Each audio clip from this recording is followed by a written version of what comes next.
Hello friends, welcome back once again on my YouTube channel CTET Guru competition zone. Friends, मैं Ram sir हाजिर हूँ लेकर आप लोग के लिए एक इम्पोर्टेंट टॉपिक। और फ्रेंड्स, आज बात करेंगे हम लोग लैंग्वेज स्किल्स की, अर्थात कि भाषा की स्किल्स के बारे में बात करेंगे। लैंग्वेज स्किल्स एक ऐसा टॉपिक है जो कि आपके सीटेड का एग्ज़ाम हो, या फिर आपका रीट का एग्ज़ाम हो, या फिर आपका DSSS का एग्ज़ाम हो, अर्थात कि आपके किसी भी एग्ज़ाम में आपके ये काम आने वाला है। ये कंफर्म है कि 2 से 3 मार्क्स आपके एग्ज़ाम में कंफर्म रहेंगे। अर्थात कि ये एक शॉर्ट ट्रिक से अगर आप करें तो आसानी से सॉल्व कर सकते हैं। यह सभी के लिए अच्छी है, इसलिए आप इसे ज़रूर देखें। अगर वीडियो पसंद आए तो इसे लाइक करें और अपने फ्रेंड्स को ज़रूर शेयर करें, क्योंकि हम 5 मिनट के अंदर इस 2 से 3 मार्क्स के क्वेश्चंस को आसानी से आपको सॉल्व करा देंगे। आइए फ्रेंड्स, देखते हैं कि लैंग्वेज स्किल्स के क्वेश्चंस को आप कैसे आसानी से सॉल्व कर सकते हैं। क्या शॉर्ट ट्रिक है जिसके माध्यम से आप चाहे तो आसानी से लैंग्वेज स्किल को सॉल्व कर सकते हैं। तो लैंग्वेज स्किल्स की अगर बात करें फ्रेंड्स, तो लैंग्वेज स्किल्स आपके हिंदी के लिए भी हो सकते हैं, इंग्लिश के लिए भी हो सकते हैं। अर्थात कि ये एग्जाम में क्वेश्चंस हिंदी मेथडोलॉजी या फिर इंग्लिश मेथडोलॉजी में आते हैं, जिसे शॉर्ट में हम LS कह सकते हैं। इसके टोटल स्टेप्स की बात करें तो 4 स्टेप्स होते हैं। पहला स्टेप होता है लिसनिंग, अर्थात कि सुनना, अर्थात कि लिसन करना। दूसरा स्टेप स्पीक, अर्थात कि बोलना, अर्थात कि स्पीकिंग। तीसरा जो होता है आपका वो होता है रीडिंग, अर्थात कि पढ़ना। और अगर चौथे की बात करें फ्रेंड्स, तो चौथा आपका होता है राइटिंग, अर्थात कि लिखना। अर्थात कि टोटल अगर स्टेप्स की बात करें तो इसे शॉर्ट में याद रख सकते हैं हम लोग LSRW, अर्थात कि लिसनिंग, स्पीकिंग, रीडिंग और राइटिंग। ये से आपको स्टेप बाय स्टेप ही याद रखना है। इससे क्या होगा कि आपको एग्जाम्स में क्वेश्चंस आएंगे तो आसानी से सॉल्व कर सकते हैं। एग्जाम में टोटल पूछा जाता है कि लैंग्वेज स्किल्स के कितने स्टेप्स होते हैं। तो पहला क्वेश्चन का आंसर तो ऐसे ही हो जाएगा कि टोटल स्टेप कितने होते हैं, 4 स्टेप्स होते हैं। कौन कौन? लिसनिंग, स्पीकिंग, रीडिंग और राइटिंग। ठीक है। अब इसमें क्या है कि इसमें क्वेश्चंस कभी कभी थोड़ा सा चेंज कर देते हैं कि स्टेप ना पूछ के इसमें पूछ देते हैं कि बताइए कि किसी भी लैंग्वेज को सीखने का फर्स्ट स्टेप कौन सा होता है। तो कंफर्म है कि पहला स्टेप कौन सा होगा? लिसनिंग।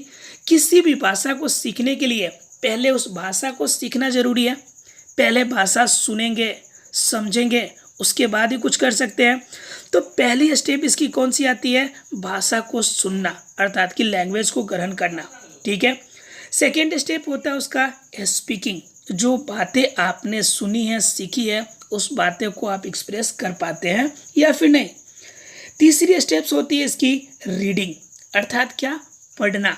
अर्थात कि किसी भी भाषा को अगर पढ़ते हैं तो आप नॉलेज प्राप्त करते हैं, अर्थात कि आपके अंदर स्किल पैदा होता है।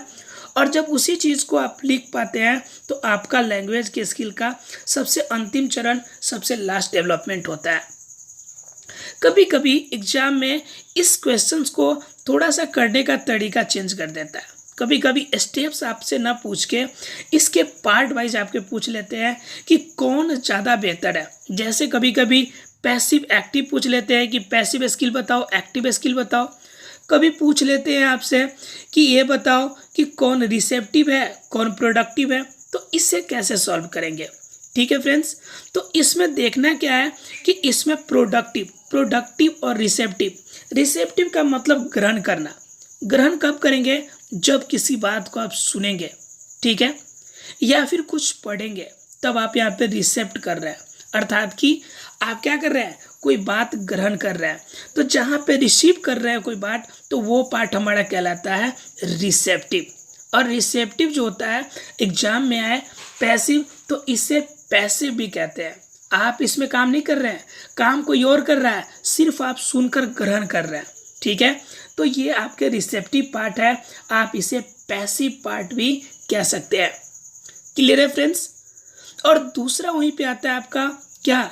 वो होता है आपका प्रोडक्टिव पार्ट। तो स्पीकिंग हो गया और राइटिंग। इसमें क्या कर रहे हैं? आप प्रोडक्ट दे रहे हैं, आप अपने इमोशंस को एक्सप्रेस कर रहे हैं। जो आपने सीखा है उन बातों को आप प्रोडक्ट कर रहे हैं। तो यहाँ पे स्पीकिंग और राइटिंग, यानी ओरल में करेंगे तो स्पीकिंग, और जब आप रिटेन में करेंगे तो राइटिंग। तो ये आपके कौन से पार्ट होंगे? ये होंगे आपके प्रोडक्टिव पार्ट, अर्थात कि यहाँ पे अपने इमोशंस को प्रोडक्ट किया, और इससे आप एक्टिव पार्ट भी कह सकते हैं। अगर एग्जाम में एक्टिव और पैसिव के फॉर्म में है तो आप कह सकते हैं ये एक्टिव है, क्योंकि यहाँ पे आप काम कर रहे हैं, तो इसलिए यहाँ पे एक्टिव आप हुए। और आप जब सुन रहे हैं या पढ़ रहे हैं तो किसी और के माध्यम से आप सीख रहे हैं, इसलिए लिसनिंग और रीडिंग ये दोनों आपके क्या हो गए? आपके रिसेप्टिव पार्ट हो गए। स्पीकिंग और राइटिंग दोनों प्रोडक्टिव पार्ट हो गए, अर्थात रिसेप्टिव को पैसिव कह लीजिए और प्रोडक्टिव को एक्टिव भी कह सकते हैं। क्लियर है फ्रेंड्स? अब कभी कभी क्या होता है कि क्वेश्चंस का आपका मॉडल चेंज होके स्किल से क्वेश्चन, लैंग्वेज स्किल से ना करके आपके सब स्किल से क्वेश्चंस आ जाते हैं। तो जब क्वेश्चन सब स्किल से हो तो उससे कैसे सॉल्व करना है, तो यहाँ पे मैं 5 सब स्किल्स बताऊंगा, इनसे ही क्वेश्चन जनरली एग्जाम में आते हैं। ठीक है, तो सब स्किल्स क्या होंगे? स्किल्स के ही पार्ट होंगे। तो स्किल्स टोटल हमारे पास कितने हैं? 4 हैं, लिसनिंग, स्पीकिंग, रीडिंग और राइटिंग। अब क्या है कि पहला आपका है प्रिडिक्शन। अब क्या है प्रिडिक्शंस? क्या है ये? आपके किसके सब स्किल्स? एग्जाम में सीधा क्वेश्चन आता है, दे देता है क्वेश्चंस, कहता है प्रिडिक्शन बताओ कि किसका सब स्किल्स है। ठीक है, तो प्रिडिक्शन आपका किसका है? ये आपका रीडिंग का सब स्किल है। ठीक है, यानी कि पढ़ने का, रीडिंग का सब स्किल है, अर्थात कि जो आपको क्या करेगा, ये आपके रीडिंग के फॉर्म में आप काम करते, किसी चीज़ को आप खुद से करते हैं। ठीक है, तो ये आपके रीडिंग, आपके रीडिंग का सब स्किल हो गया। दूसरा आपका ड्राफ्टिंग। ठीक है, ड्राफ्टिंग वर्ड से ही आपको लगता होगा, यानी ड्राफ्ट करना अर्थात कि लिखना, तो यह सब स्किल किसका हो जाएगा? राइटिंग का सब स्किल हो जाएगा। Clear friends? ठीक है, अब तीसरे की बात करें तो तीसरे आते हैं आपके एडिटिंग।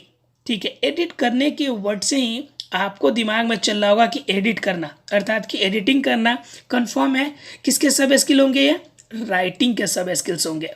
क्लियर है फ्रेंड्स? अगर हम लोग बात करें और 2 और है जो काफ़ी इंपॉर्टेंट है, सिर्फ वर्ड्स का डिफरेंस है अगले 2 में। ओरल, ओरल से आपको सबको पता है कि जो बातें बोली जाती है, तो ये हो गए आपके ओरल। तो ओरल का मतलब बोलने से रिलेटेड है, अर्थात कि स्पीकिंग का लब स्किल है, आपके लैंग्वेज स्किल है। लेकिन हम बात करें ओरल, AURAL, तो ओरल क्या है? ये आपके लिसनिंग के सब स्किल्स है। ये 5 सब स्किल्स आपको हमेशा याद रखने हैं। ठीक है फ्रेंड्स, अर्थात कि ओरल स्पीकिंग का और ओरल आपके किसके हैं?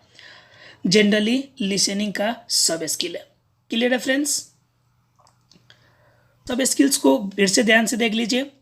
सब स्किल्स में प्रेडिक्शन रीडिंग के लिए, ड्राफ्टिंग राइटिंग के लिए, ई रीडिंग राइटिंग का सब स्किल्स है, और आपके क्या ओरल जनरली स्पीकिंग के लिए, और ओरल जब होगा लिसनिंग के लिए आपके सब स्किल्स होंगे। फ्रेंड्स, अगर कोई डाउट हो तो आप हमें कमेंट सेक्शन में ज़रूर बताइएगा। अगर अच्छा लगे तो फ्रेंड्स को भी ज़रूर शेयर करेंगे फ्रेंड्स। आशा है फ्रेंड्स क्लियर हो गया होगा।